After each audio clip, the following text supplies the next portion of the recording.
Be great. Commissioner Schnell, please introduce yourself for the record and proceed. Good morning once again, Madam Chair. Paul Schnell, Commissioner of Corrections, and I'm here today to speak as a cabinet member of the Wells-Flanagan administration in support of House File 15. Well, it's been 4 years since I worked as an active law enforcement officer. I regard the extreme risk protection order proposal as a measured, fair, and balanced approach to addressing the articulable danger posed by firearm access, especially when it's reported by and assessed by people who best know the dangers that may exist. Just months before being appointed in 2019, I had the honor of serving as police chief in Inver Grove Heights.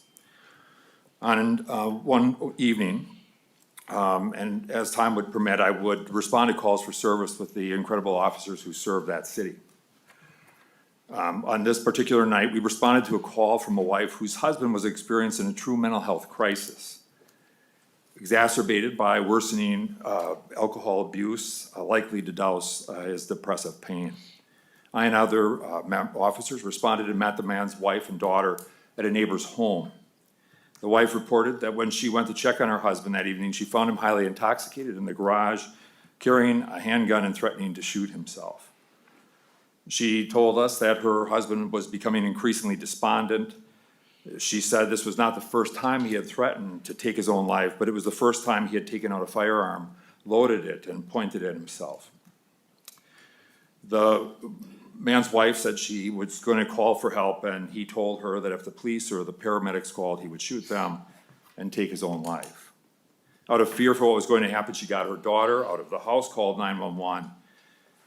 The wife shared with us that her husband owned many guns, and before officers set about the task of safely trying to de-escalate the situation, the woman told officers to keep themselves and her husband safe.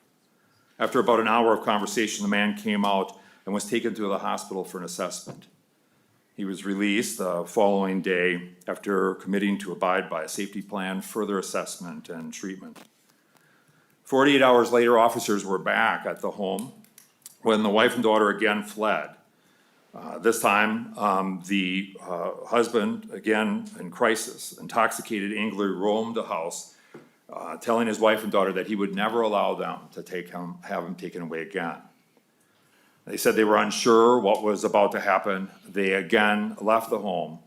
Officers again responded and convinced the man to go to the hospital. He returned from the hospital again later the following day.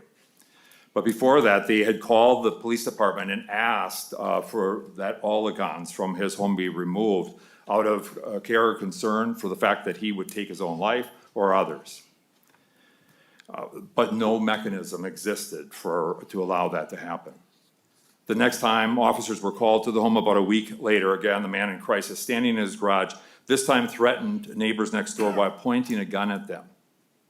He was arrested and charged, and the ability to access the extreme violence protection order could have helped, certainly helped this man's wife and daughter.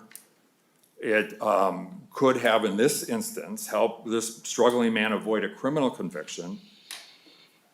And there's no doubt that if this would have persisted, that ultimately this would have ended in tragedy. But a tool did not exist. This bill provides a clear, well-established, and robust due process mechanism. Let's provide this tool to families and law enforcement and mental health providers. It makes sense. We urge your support of House File 15.